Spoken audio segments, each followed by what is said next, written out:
Yan, nag-aadobo ako ulit ng manok. Mga karis, mga kusog. Ito ay lalagayin ko muna sa sarili niya sabaw para matanggal yung taba. Yung kasing taba ng manok, yan po ang nagbibigay ng kolesterol sa ating mga katawan. Kaya kailangan natin pakuluan at itapon yung sabaw. Ayan. Ayan natin. Ayan, kumulo na. Ayan ang mga sabaw niya. Ayan. Taba, diba? O yung taba, o taba. Yan yung nagbibigay kolesterol sa ating mga katawan. Ayan. Dapat pag nagluto kayo ng manok, kailangan yung pakuluan sa sarili niyang sabaw para mabawasan yung taba ng manok. Yan o.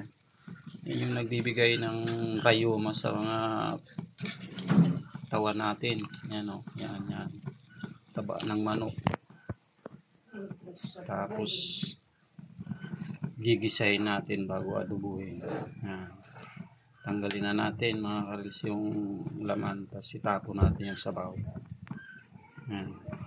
Ayan o mga karils, so yan yung taba ng manok. Dahil yung manok ay mataas sa kolesterol yan sa ating katawan.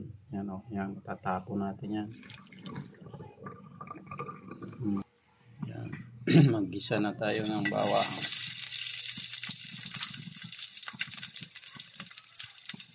Saka sibuyas.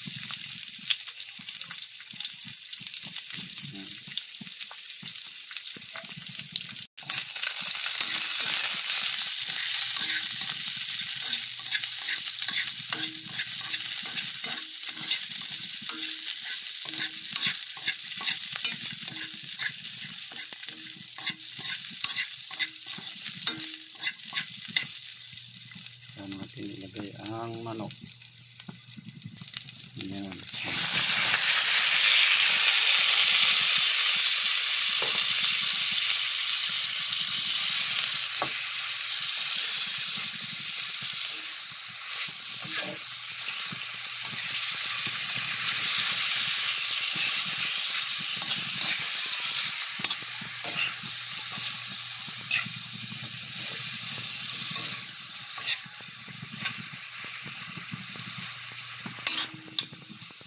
Ayan.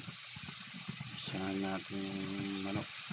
Lagyan ng toyo at saka suka.